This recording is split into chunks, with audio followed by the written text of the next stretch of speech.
Waktu kita tuan-tuan hidup ni kena muhasabah diri banyak-banyak.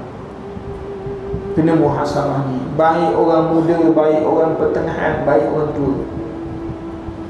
Muhasabah diri tuan-tuan, muslimin muslimat dirahmati Allah. Kita hidup di akhir zaman. Kita hidup di akhir zaman. Kita tidak boleh lalai. Kita kena cari orang-orang yang boleh mengingatkan kita kepada Allah.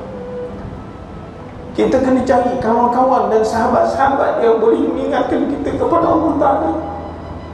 Jangan berkawan dengan orang lain. Sebab kita hidup hari ini di akhir zaman. Tanda-tanda kiamat itu telah Allah Ta'ala tunjukkan kepada kita, sama ada kita sedar atau tidak. Kita kena cari kawan-kawan yang mengingatkan kita, mengingatkan kita untuk datang masjid, mengingatkan kita untuk duduk dalam majlis ilmu, mengingatkan kita untuk banyak baca Quran. Tuan-tuan muslimin dan muslimat yang dirahmati Allah, ni kalau kita dengar ni, kalau tidaklah terdetik rasa geruan dalam hati kita, besok kita bertemu dengan Allah, kita akan menyesal. Menyesal di sisi Allah Ta'ala tidak ada guna tuan-tuan. Tuan-tuan menyesal kat dunia ni ada lagi faedah, tapi menyesal di sisi Allah tidak ada manfaat. Sebab tu tuan-tuan muslimin dan muslimat yang dirahmati Allah, jadi dengan sebab itu di kalangan orang yang cuai menyempurnakan tuntutan imannya, ada yang melalui sirat selama 100 tahun dan ada 1000 tahun. 100 tahun itu pun satu hari bersamaan dengan 1000 tahun dunia.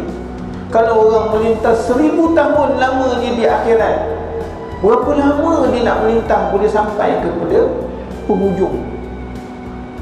Jadi tuan-tuan, walaupun begitu, sesiapa yang telah melihat Tuhannya dengan jelas tanpa apa halangan, tidak akan dibakar oleh api neraka Allah. Kita nak lihat Allah, kalau kita tidak ada amal baik, macam mana kita nak lihat Allah? Kalau kita tidak makna menyembah Allah sampai tingkatan kepada ihsan yang kita sebut tadi, menyembah Allah seolah-olah engkau melihat akan Allah, ataupun tidaknya Tuhan melihat engkau, macam mana kita nak masuk syurga Allah? Kerana kita belum sampai lagi pada tingkat ihsan. Hari ini kita Islam pun belum lagi, tuan-tuan. Kita jadi Islam pun kadang-kadang kita cuai. Semayang kadang-kadang kita terlepas, sibuk dengan mesyuarat, dengan sibuk meniaga, kadang-kadang semayang pun cuai.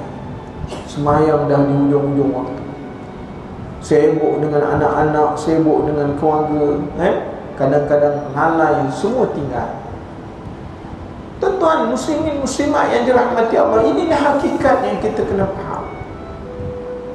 Nanti tuan-tuan cuba buka dalam suratul Mu'min, suratul Mu'minun, juzuk yang ke-17.